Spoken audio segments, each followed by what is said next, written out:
Apa hal Taha 40 ni datang ni? Bellfire 2.4 Turbo ni kenapa datang untuk remap? Nak tahu sebab apa? Jom kita tengok. Assalamualaikum guys, saya Eddie. Belakang ini adalah Toyota Bellfire 2.4 Turbo Taha 40 tahun 2024. Owner ni sebelum ni pernah datang 2 tahun lepas, datang buat absorber. So hari ni dia datang bawa kereta baru untuk kita remap kereta ni. Sebab kereta ni owner cakap minyak dia kuat sangat, dan walaupun dia turbo tapi dia rasa macam nak power lagi. Jadi saya tunjukkan proses remap dekat sini. You guys boleh tengok, okey?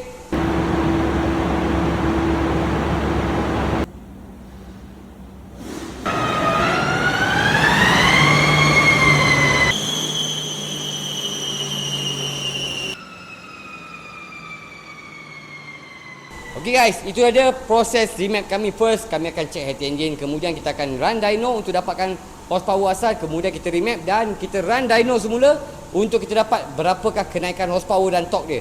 Okey, so untuk Taha 40 Bellfire 2024 2.4 turbo ni kita dapat menaikkan sebanyak 53 horsepower dan 72 Nm of torque. So memang tinggi guys. Sebab apa? Sebab dia turbo.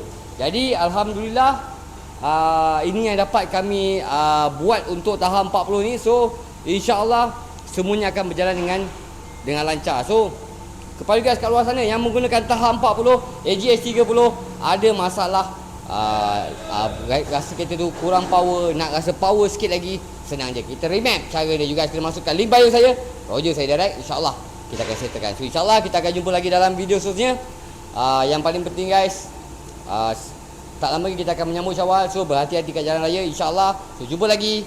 Bye bye. Assalamualaikum.